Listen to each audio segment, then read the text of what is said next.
зовут Джереми Брауна, про фазинг браузеров с различными крутыми трюками. Поприветствуем.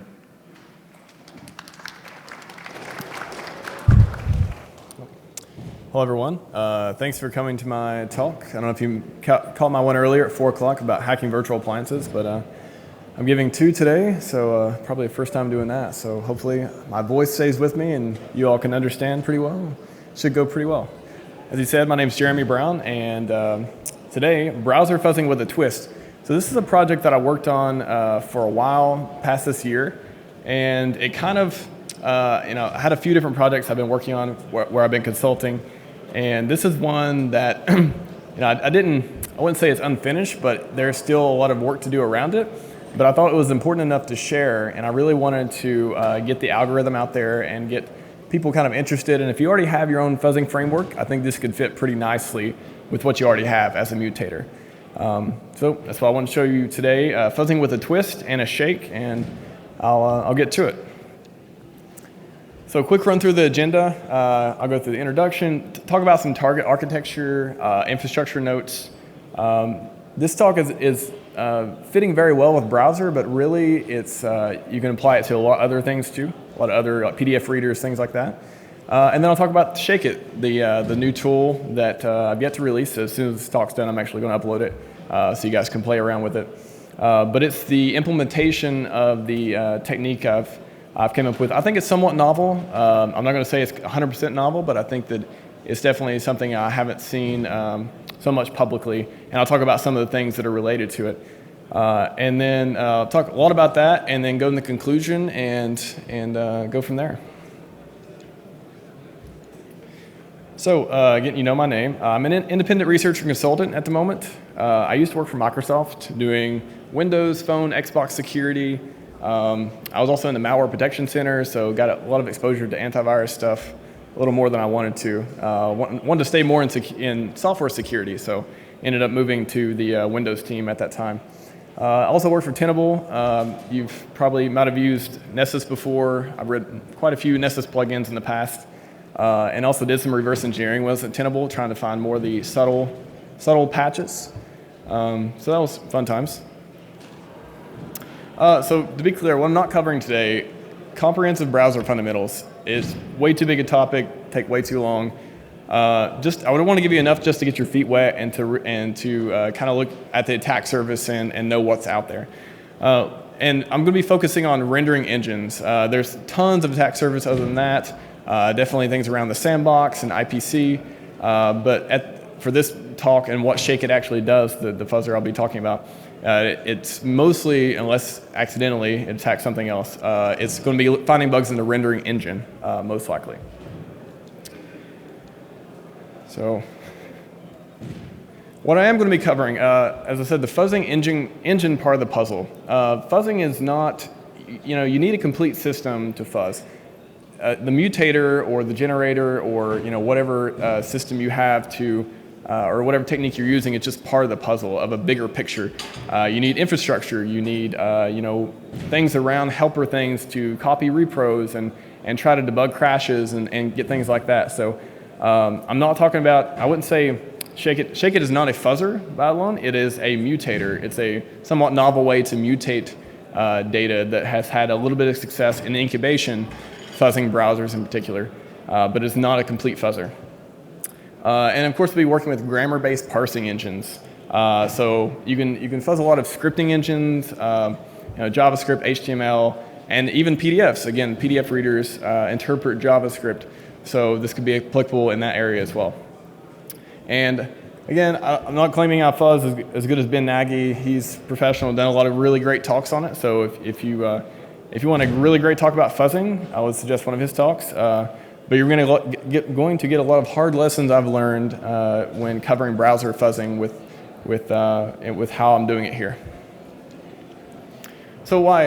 Again, through my introduction, I didn't want the research just to sit on my box. I really felt like this is something I worked a lot on, and there's still work to be done, as I said, but I think that it was worth sharing, and I didn't want it to just, a lot of people have products that just, you have a great idea and you work on it for a while, and maybe it doesn't go the way you want it to go, or maybe it goes that way, but you just never finish it, or things like that.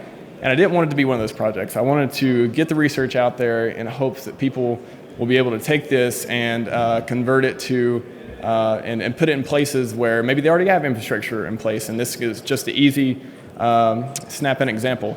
But again, there's a lot of the talks too detail the process of how the fuzzing process goes, but I want to talk to you about the engine and talk about those details as well.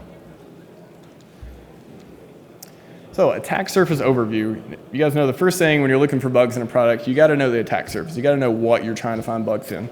So this little guy, a pangolin actually, becoming one of my favorite animals because you can see he's all curled up and you got to kind of poke to see where you can attack him. So that's kind of the way I would visualize an animalistic attack surface.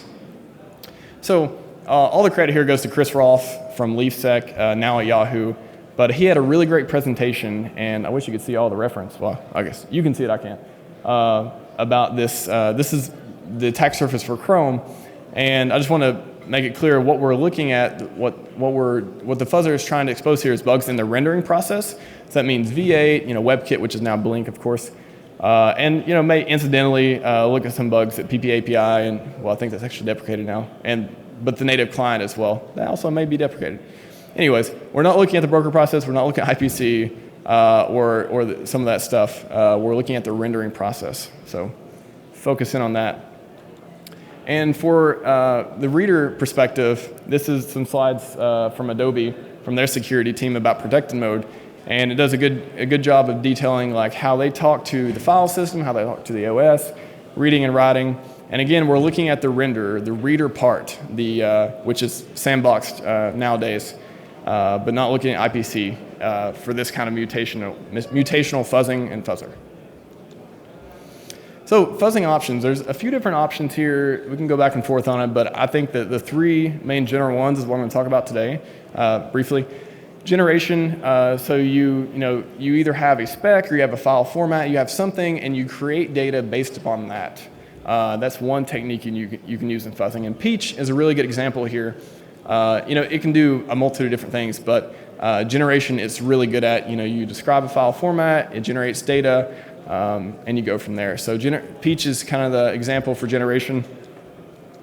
Mutation, ZZF, canonical example here. It's a pretty interesting fuzzer that does a lot of bit flips, byte flipping, different ways to mutate data and try to output something that may crash a program. So we have generation, mutation, and then you have kind of evolutionary, sub-evolutionary. I'm calling it, I really want to give this example because AFL is an amazing fuzzer. I found actually quite a few bugs using it. And I want to call this one code-assisted because it uses instrumentation to then figure out what the best paths are to go down, and actually really kind of almost academic fuzzer, but it actually works. So this is something you can apply to, and this one's found a ton of crashes. That's why I really want to use it as an example of the evolutionary code-assisted instrumentation fuzzing. It's found bugs in I mean, you name it, PHP, OpenSSL, OpenSSH, even, and it's kind of it's more local right now. But I've actually modified it before, and I know other people have to fuzz remote servers. So I think a guy did some stuff fuzzing bind the DNS server. I fuzzed a little bit of, what was I fuzzing? Dropbear, OpenSSH daemon.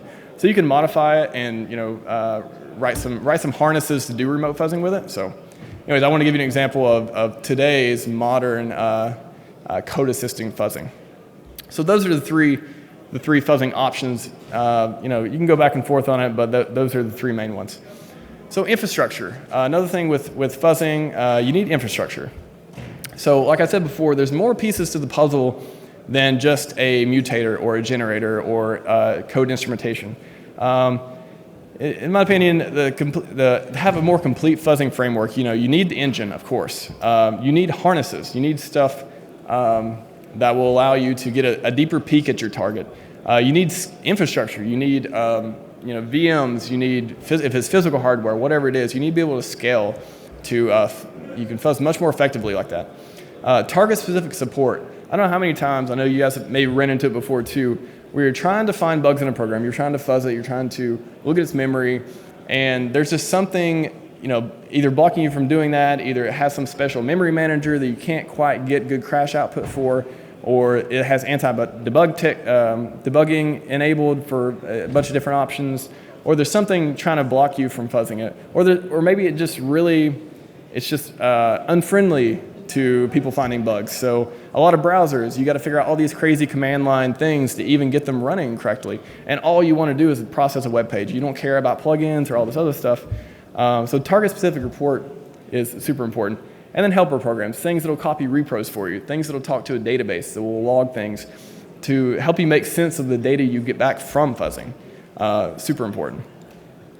So as I said, fuzzing engine, generator per specs, mutator with different algorithms, and instrumentation.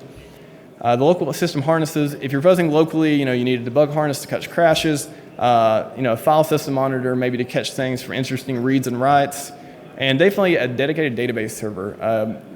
Fuzzing and copying things locally can work, but it's really not the best scalable way to do it. And then the scaling infrastructure, like I said, you need VMs, hypervisors.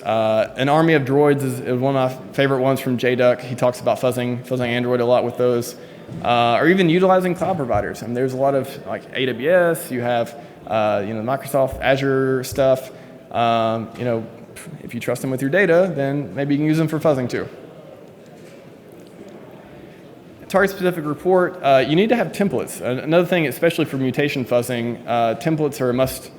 You got to have something mutate, right? The part of mutation, you take a known good file and make it possibly a bad file that'll actually parse and hopefully find a bug. And one of the target-specific support examples I've had here, WinApp Debug by Mario Vilas, great guy, great framework, put a lot of work into this Python framework. Very versatile. Tons of options for instrumentation. It's just amazing piece of work. But when I was using it to do part of this project, I was running into some issues around, kind of a bottleneck with the database server.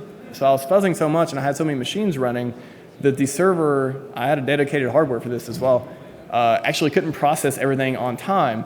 So, we had either, duplication of data, or we had just a ton of entries that were horrible to sort through. Using traditional methods of using SQL Server or something like that. And again, like I mentioned before, there's modern memory protections that will try to make it harder for you to even to attach to the process, or maybe you got a huge amount of threads, or it creates different processes, and you got to figure out which one it is. So it just becomes a mess, and you can't expect maybe an open source framework to catch up to big changes like that. But WinApp Debug, excellent framework, totally recommend it. But target-specific support is hard to keep ahead with than the major corporations spitting out all these different targets. And then the helpers. So it'd be great to have pause, restart support, things like that. You don't want to be fuzzing forever, and then something breaks, and then it's like, oh, I got to start from the first test case. That's you can write different things to handle that, but definitely that's a good thing to have. Automatic repro and proof of concept generation is one of my favorite. I actually wrote a device driver fuzzer a few months ago, and one of my favorite features was not even the fuzzing part of it, but it was for every crash that occurred, it would create a proof of concept. Literally compile it, run it, and you can repro the crash. So that is really, really important for a complete fuzzing infrastructure. Having stuff like that makes your life much easier. Backup mechanism, minset support. You don't want to be throwing a 10 megabyte file or something when you're only fuzzing 32K of the file, or 1K of the file, or something like that. So instrumentation, code coverage, obvious things here. So let's go into Shake It, the mutator that I've written that I want to discuss. But before we go into it, let's look at the current tooling around some browser fuzzing. So we have cross-fuzz, cross-document binding fuzzer by Elkomtuff, Michael Zowski from Google. It's a similar concept to Shake It, as it selects and reuses input fragments, but it does it a little bit differently and chops files a little different way. So the exact algorithm with this is a little different. Fuzzinator tokenizes a collection of input and builds all the test cases from that. Another interesting concept, still used, I think that one's actually one of the newer ones, maybe an academic project, I forget which university it came out of, but that was an interesting one that you can use for browser fuzzing. JN FunFuzz is a JavaScript-specific fuzzer from Jesse Rudderman, from Mozilla. Found a ton of bugs with this, still in use today, still relevant. I think he wrote it probably, I don't know, 4 or 5 years ago. But it uses a generational method to create test cases for JavaScript. So he has a huge fuzzing oracle to know the grammar and to create interesting stuff from that. And then LangFuzz. This is one I looked at really recently. And it's kind of like CrossFuzz. Again, it does reuse input fragments, but the way that it does it, they all do it in a kind of a different way. And it is a grammar-based fuzzer, and that's the one from Mozilla, joint from Mozilla and Saarland University. So all these are the current tooling. I kind of wanted to give you a look at like what tools are available, and why Shake-It will be different. And I know it's kind of hard to tell from the brief description, but it does do it in a different way, and that's why I'm presenting it, of course. If it did the same thing, I wouldn't be here, trust me. So again, deviations from Shake-It. So you can have dictionary and nesting. So dictionary, defining a dictionary of valid tokens and then replacing them either by choice, by strategy, or randomly. And then nesting, either duplicating or multiplying tokens in a way, you can think of it as like cascading statements that always, are nested statements. Even recursion can work here to find bugs. But both of these are deviations from the way Shake-It handles things. So here's the high-level algorithm. We have, I know you guys know that lady on the left, right? Taylor Swift. So her and a Shake-It, that is the high-level algorithm. I'm going to assume you guys know that joke. But here's an even higher level diagram if you can tolerate it. So at its very base, you give it for example, we give it an HTML file. HTML file has a bunch of methods, attributes, maybe it calls some functions, it defines things like that. You put it into the mutator and it spits out something that is going to be great, hopefully. The point here is to, if you can't get it from the joke, shake things up. So I kind of like to use the analogy, you put something in a jar. You put a bunch of methods, functions, everything in a jar, shake them up, and then replace them in different directions to see what you can get to maybe have some interesting memory access corruption and things from that. So again, how it works, Shake-It takes a collection of tokens or changeables. So changeables, again, just another word for tokens, a little bit more descriptive in this case. And it parses the file and creates a list of the changeables with data and position. It switches the data at random positions, and then it fixes it all back up and generates a new test case. This ideal is simple, I give you that, but the implementation of doing that is a little more complex, and having done that over thousands of iterations, you can get some really good mutations, something that you couldn't do with a generational fuzzer and that the other fuzzers I mentioned before just don't do. They do reuse, but it's reuse. It's not necessarily shaking it, as you will. So process, how would you use Shake-It, for example? Step one, feed it templates. So it can be HTML, XML, JavaScript. Again, like I mentioned, PDFs take JavaScript, or they can run JavaScript. So you can feed it, the implementation I have, you can feed it a PDF file. It will find the JavaScript based on heuristics, of course, and use that to collect all the tokens and then mix them up in the way that it works. It can handle simple or complex input. So it can handle as simple as two tokens, for example. You got to have two to be able to switch them, obviously. Or it can handle something that's just a huge. You could take some huge page off a random website off the internet and feed it to Shake-It, and it will spit out mutations. It'll probably burn your CPU up because it's actually not meant to handle quite that, but there's a threshold. But still, it will create very, very unique and mutated examples. And as you'll see, I'll go over it. It's found a few interesting bugs with it. So implementation-wise, people in here know C#, probably don't care about it. After I started using it, I kind of like it a lot. So it had obviously the implementation I have has modes for HTML, JavaScript, PDF, JavaScript. So you call shake it, the function, and it will use token to find all the tokens. And of course, it needs at least 2 to perform mutation. And I didn't want to use regex for this, but that's probably the most straightforward way to do it. Spent actually a ton of time coming up with all the different. So this is just one case for regex. You can see like I'm doing like some crazy negative look behinds and positive look aheads, and you don't want to learn all that stuff. Just copy and paste if you want to do this later on with your own stuff. Took way too much time to get this correct. Anyways, it has a bunch of heuristics to find a bunch of interesting things, like things in case statements, variables, attributes, method calls, just anything that would be interesting if you took it from one place and put it in another. And the browser is super, super vulnerable to things like that. It's basically like, if you guys ever did any browser fuzzing or browser research at all, it's a playground. So whatever you tell it to do, it's going to at least try to do it. And if they don't have a rule to say it's not going to do it, then you may get some interesting results. Therefore, eventually security bugs, hopefully. So if token match is successful, save the token, continue. And then we have shake.shuffle. And this iterates from the end, chooses a random index, and removes items from the pool until exhaustion. I know that makes no sense when you say it like that, but yeah, just take a moment to consume if you're really interested in the way that it works. But the approach I took was pull exhaustion, mix everything until you're done. And after shuffle, now we build out the mutation. So for each shuffle position, we take the new data and the position where it's at, and we insert it. But also, we have a huge other step. We can't just worry about the tokens. We have to worry about all the other data that was in the input.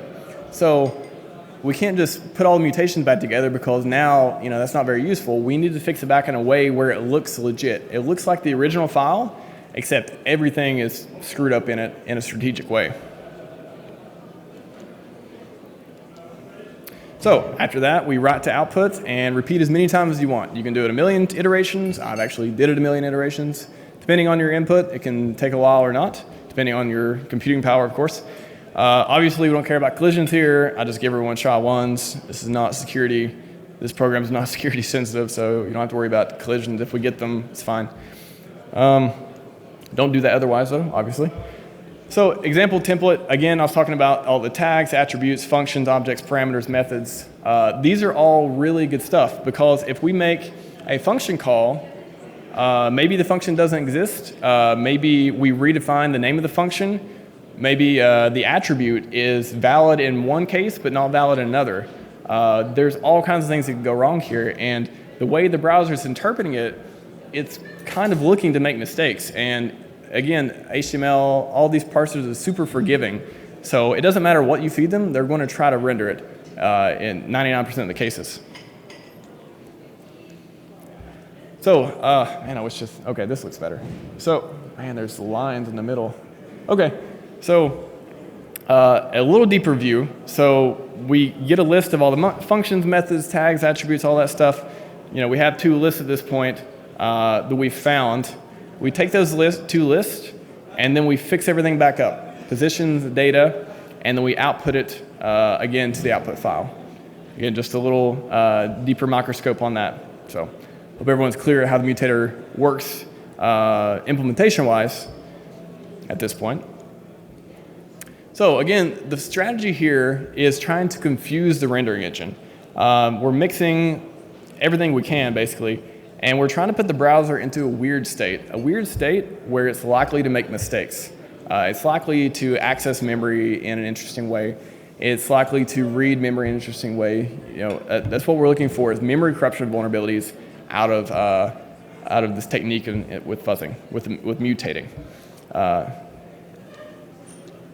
So a couple mutated examples. I know I gave you like one very contrived example. I'll give you 2 or 3 of the ones that I actually ran a couple days ago. So this one, I don't have the originals. These are just the mutated copies. But you can see it kind of looks pretty interesting. You can see jQuery's making a bunch of crazy calls with just weird data being passed in. It's calling .click methods. I don't even know if .click's a legit jQuery method. Maybe it's not. I wonder what happens if it does. So, some of the attributes are being defined as HTTP is being defined as slow. We have URLs being defined serendipitously, alt tags. Everything's just screwed up with this. And we have a function define call on the jQuery for the previous call function, which is also passing a member object. Recipe for bugs, hopefully. And this one. So this one is actually JavaScript. And this is one of my favorite ones, messing with JavaScript, because we can, in the CSS properties, which, this is probably going to be invalid and it's not going to work, but we actually have function calls in the CSS properties. We're declaring variables that are using inner.html. Who knows if that's even valid? It could be in certain cases, and certain cases not, but it may try to dereference it anyways. So again, all fun stuff here.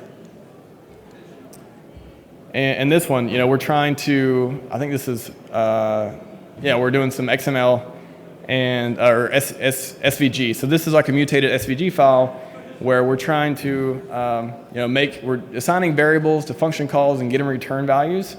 We're setting all kinds of different attributes and methods to wild things.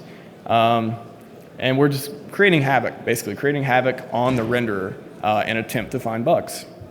And these are some of the interesting examples that can be generated using this Shake It mutator. So step 2 in the process, once you generate the however many mutated files you want, take that collection, put them on a web server, put it on the file server. This is where your debug harness comes in, or your helper files, your target specific support, where you're able to make it accessible to the browser either through command line or through, maybe you have some hooking function that just makes it flip the page to the next iteration. However way you want to set that up, but step 2 of the process, get it to the target.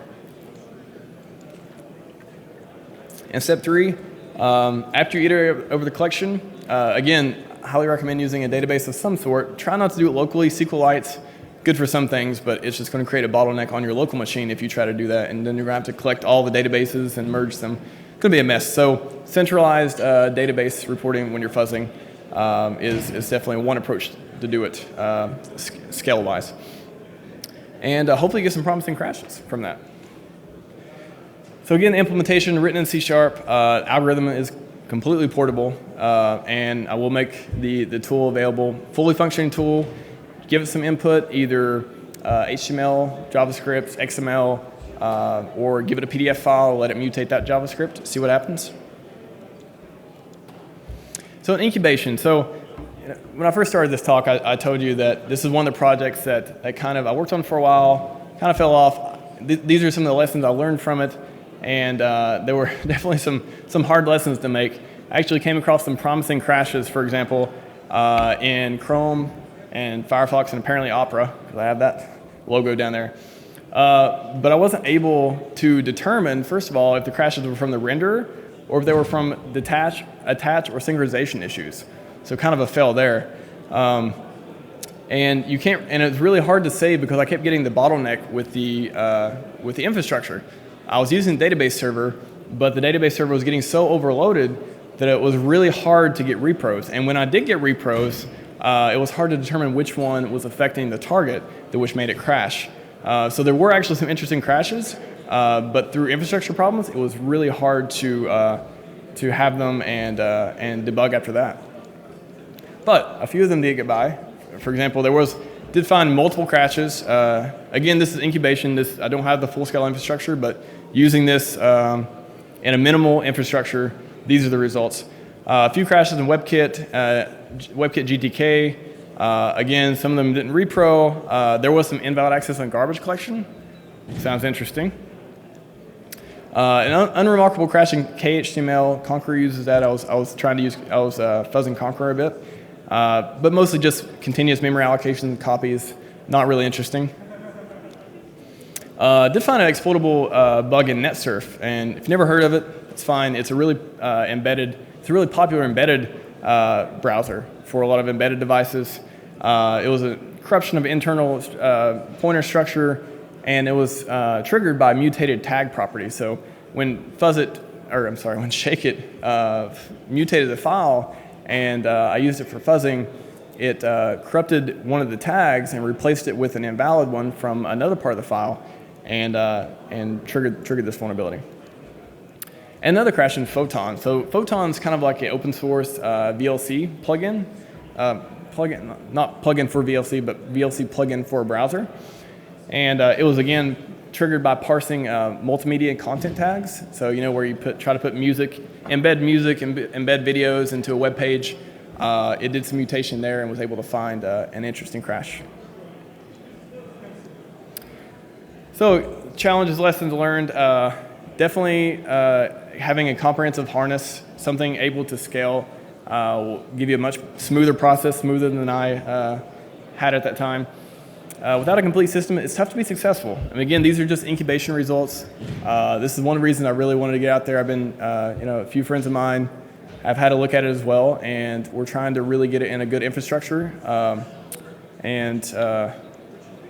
Oops, am I heading next or not? So future work. So if you have an infrastructure, if you have a fuzzing infrastructure already, and like some of the ones, for example, Hoysen's Nightmare Fuzzer, if you guys ever seen his talk on that, did a bunch of antivirus research.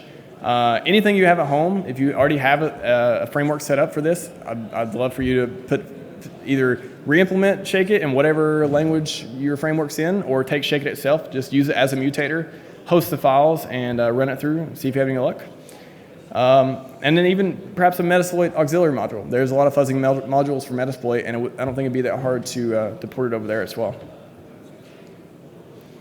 So again, fuzzing is more than mutation engine. In this case, I'm showing you mutation engine because I believe this one's somewhat novel.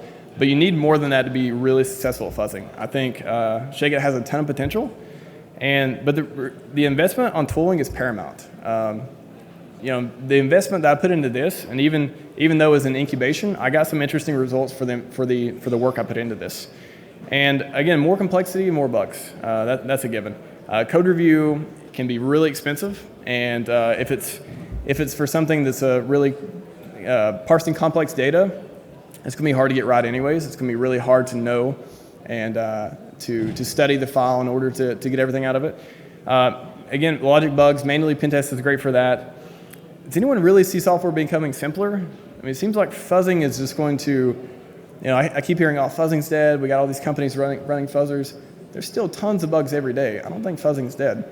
I don't think it's going anywhere. I think software is getting more complex. It's not getting simpler. And maybe a lot of the low-hanging fruit's gone, but there's a ton more that's probably coming out tomorrow. And I always want to put this point here. Sandboxes cannot save you from bugs. You just need one more. SDL can't save you from bugs. There's just too much code, not enough eyes. Mitigations cannot save you from bugs. They only make you need, longer to write an exploit for. And honestly, managed code is a positive step forward in this direction. You don't have to deal with a lot of the issues you do in C and C++ when you write managed code. And that is what I got. So I will go to, I have one guy who really wants a question. I will go to questions.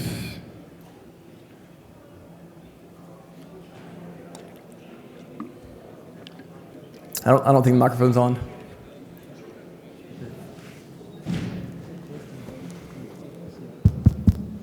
I'm sorry, maybe I wasn't really careful in listening to you, and I couldn't get your joke about Taylor Swift and ShakeIt. How you detected bugs, memory errors, debugger, or some instrumentation maybe? So when I talked about WinApp debug, the framework I talked about, let's see, go back to it real quick. So I use WinApp debug as a framework to do a lot of the things for attaching to the process, to launch the process, to get crashes, to send them to the database. So let me go back to that real quick. Yeah, so WinApp debug. That is the framework I used for the harness, and that's what I was talking about. I did run into some issues, some bottleneck issues. Some of the more modern browsers keep changing the way they maybe their memory manager or some kind of anti-debug techniques. So that was it's hard for the maintainer for this project, even though it's a great framework, it's hard for him to keep up with the new changes like that. So it doesn't work for every target. It seems that it does some binary instrumentation, right? Yes, it does, but It's own written or some popular framework, Pin or Dynamo Rio maybe, or something else? yeah, so there's potential here for a pin plugin for this. Again, I've worked with pin before. Not my favorite one to work with. So I guess that would be the reason I didn't go with it here. Is I was trying to get WinApp debug to work for the time I had to work on this project. But yeah, pin could be a solution here for that, assuming it's able to stand up to some of the modern anti-debug stuff that's going on. I know a lot of it wouldn't affect it, but there's still some really subtle things with certain targets, like Chrome, for example, is kind of a pain in the butt to debug sometimes. So I'll be interested to hear results from pin on Chrome for fuzzing. That'd be good. Well, thank you. Nope. Okay, thank you. Any other questions? I think we have one here. Yeah, thank you for the presentation. Thank you. Am I right that what you have developed already is something like a proof of concept targeting browsers, mainly browser engines themselves, and you envision extension of it to any possible target, like I don't know, I have an API which accepts JSON requests, and we can shuffle, I don't know, properties in the JSON object I accept, for example, right? Yeah, so I would have 2 points on that. One, I did not mention that, yeah, there are some APIs where it would make it a lot easier. Instead of running the browser, you could just run, pass the data directly to the API. That's a very good point. The other point, I would say that that would work in a lot of cases where you can actually rip out the renderer from the process or the target. But some of the closed source ones is ones you can't really look at from that. So you're envisioning where you have like every browser engine, every renderer, and you can just fuzz all of them without having to start the target and things like that. That'll be great. But we don't actually have all the source code that I know. I don't have the source code to all the different browsers. So stuff like Internet Explorer, I know Chrome's open source, Firefox open source, Opera I don't think is, I'm not sure. But yeah, that would work for a lot of the browser rendering engines, but I don't think there's a universal approach for that I'm aware of. But that'd be great. That would be great. Yeah, and kind of probably idea for the project. Just now we were listening to another report, another presentation regarding like mathematical approach to structuring. There's a lot of math on that one. Yeah. Yeah. So anyway, they are attempting to generalize the concept of injection. So it's not exactly what you are doing, but you probably could reuse their approach because injection needs well-defined grammar to define what is ejection, what is not, and shuffling needs the same actually. So you're talking about injection into the process, right? Is that what we're talking about? Injecting code into the process to hook something. Injection anything anywhere. Okay. They're trying to make it as abstract as possible. Okay. There's a lot of new technologies making that harder, though. If you look at some of the like Windows 10, for example, a lot of the processes you can't even kill. You can't even debug. They're like either signed by Microsoft, for example, or there's some technology that makes it where it's even harder to reverse engineer. You can still reverse engineer it, but it's harder to attach to it, and there's got to be bypasses for that. A universal way to do that, I feel like it needs to overcome some obstacles from the engineering side of the target as well. Yeah, but I meant more the mathematical engine behind it. So they use their engine for injections, and I think you can reuse it or slightly modify for your purposes. Yeah, it definitely sounded generic enough to reuse it for fuzzing. Definitely. Cool. Yeah, I'll have to look at that paper. I was half paying attention, and it was in Russian. My Russian is niet. So, good question. Thank you. Anyone else? Yes. a simple question. Sure. Could you tell us which what browser is the most safe one, to your opinion? That's a simple question? I don't know. That's a According loaded to your question, maybe. tests, I don't know, and your knowledge. I don't know if I'm qualified to answer that. I don't know if anyone is really. Yeah, I don't know. I would say the system. So when I think of like secure browsing, when I look at systems that are, like I hate to like go to the tablet way and like all the Apple way of like having everything isolated and everything where you can't run your own code, but that seems to be like code integrity and signing seems to be a really good solution for even if you have a bug, being able to put different stuff on the system to exploit it and making payloads that much harder to run in memory. There's always some bypass that's going to remove that restriction, but I would say instead of answering what the most secure browser, I would say look at the platform and you won't have to worry about it as much. It's the best answer I can give. All right. You can follow up if you want. Don't ask me what the most secure platform is. So, all right. Thank you. Any more questions? The box is floating around. Who would like the box? Anyone? Anyone? All right, I'll be around, and I'll be, as soon as I get home, whatever time it is there. I got here today, so I'm a little confused on circadian rhythms at this point, but I'm going to upload the tool as soon as I get home, and let me know if you have any more questions, and I'll be around, and hopefully see you all tonight or somewhere tomorrow. Thank you very much.